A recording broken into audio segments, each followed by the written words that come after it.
Hello, John Bloodworth, Gentleman Crafter here with some instructions and inspiration for your stylish suits cut file set.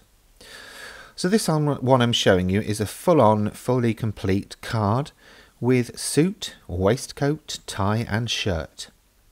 But there are variations that you can use these files for. For instance, here's a shirt with a waistcoat. And you've got two styles of shirt included, one for a standard kipper tie, the kipper tie is included as you see here, and then also one for a bow tie, and I'll give you an idea of how to basically layer these up in just a minute. Here's one that's very Colin from accounts with a waistcoat and a tie, and then here's one that's very much a bit the opposite end of that scale. And then you can basically use rubber stamps on white card, alcohol markers, paint, spray, spritzes to decorate whatever part of that suit you want. So you can go as standard or as exciting as you fancy. This one is just basically the vest, or the knitted vest with the suit. It looks a bit Crockett and Tubbs. This one's basically the show off in the office.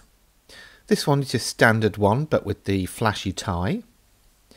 And then we've got the dinner jacket scenario for later. So if you've got a special event you want to celebrate, then this is the one for you.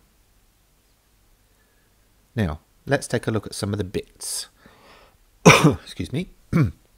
As you see here, there are various ways of combining these, but ultimately I've also included a shaped card as well. Now, this is the shaped card. You've got a front and a back. The front is plain, the back has a dashed score line running through it. So you'll score it and fold it, apply glue above the score line, and then place the front on top of that. Now this could be cut from coloured cardstock or just plain white cardstock, or even plain black. Plain black might work well if you have lots of colours going on with the suit and the shirt and the tie, because that will help them pop and stand out. The white might work well for a classic invitation, especially if you're doing perhaps a wedding invitation with the grey suit that I've showed you. So either of those will work well. And there you see, we've got the folded card now.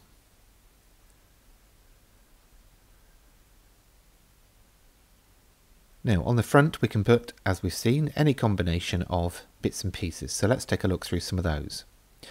I've included two jacket styles. Both are assembled in the same way, but I'll show you both. The one on the left, you'll have two pieces, and they look slightly different at the base. One's got a rounded tip, and the other's got a pointed tip. The pointed one goes on the right-hand side of the jacket, and the rounded one goes on the left-hand side, as you see me positioning them here. So all you would do is glue them in place. Now those four pieces will cut from one piece of cardstock, but you can separate out the lapels if you want to do like a teddy boy style and have the lapels being a different colour. The one on the right has the same shaped tips at the bottom, so you could use one on one side, one on the other. It doesn't really matter too much for that.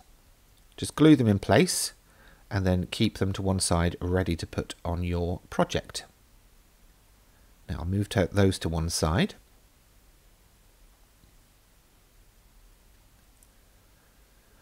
Now bringing in the jacket, the shirts, again you've got two styles. The main shirt body is the same for both, but you've got two different styles of collar. The first style has the two big wings and they fit on like that. And then the other has this one piece which will stick on just like that.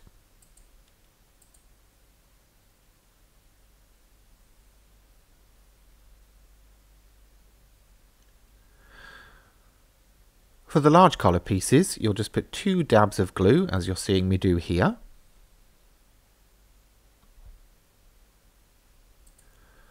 And then stick them down just at the end points. And this gives you the opportunity to raise up that collar and stick the tie underneath. I'll come back and do that in a second.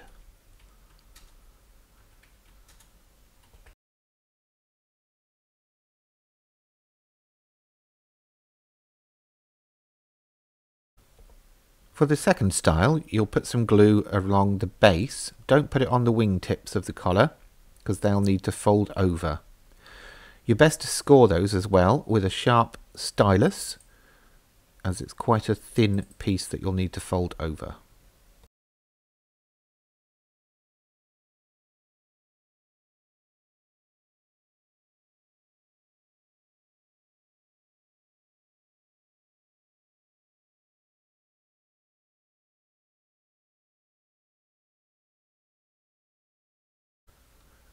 When it comes to putting the ties in, as I mentioned, with the larger collar pieces, just raise them up a little bit and then grab your kipper tie, apply a thin strip of glue to the back of that,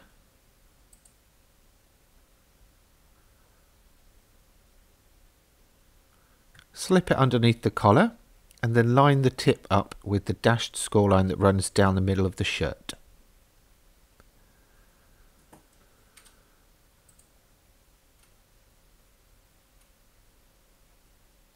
For the second style, as I mentioned, fold over those wingtips, and if you need to, if your cardstock's a bit thicker, just grab yourself a scoring tool or something flat and smooth and squish those down.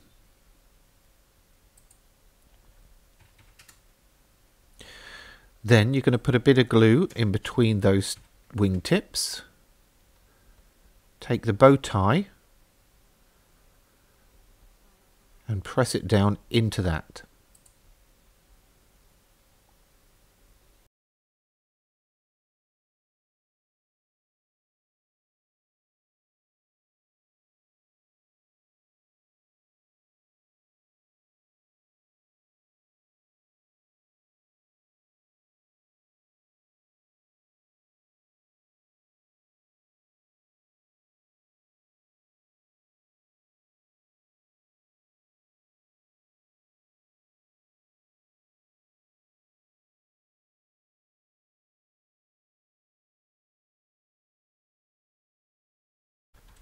Once you've got your shirt done, you can decide if you're going to use the waistcoat or the vest to go on top, and that will fit directly on top. If you're going to do the jacket as a freestanding, you can apply the back as well. If you're not, if it's going to be mounted on the card, you can just stick the shirt directly to the folded card. I have to remember what it was called then.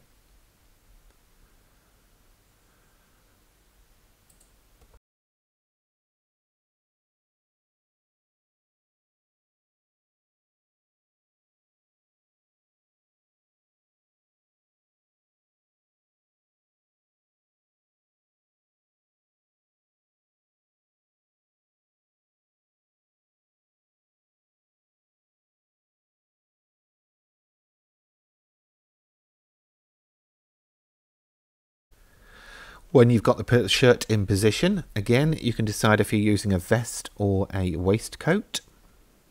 Pop those down if you are. If not, go in with your jacket pieces.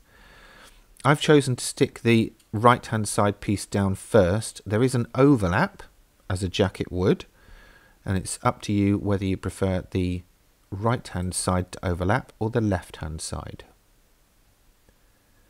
Generally the shoulders and the base should line up, and if you're using a shirt, then the shirt cuffs should stick out just below the sleeve of the jacket.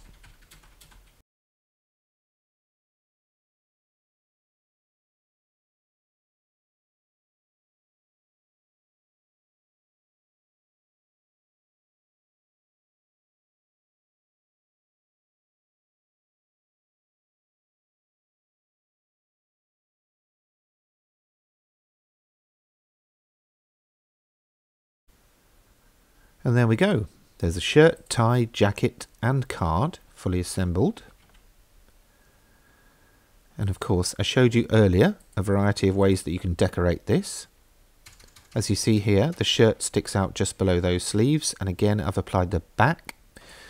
But if I was doing the jacket, then I would not apply that back. You can of course decorate it with whatever you've got available in your craft room, and here are some more ideas to help you on your way.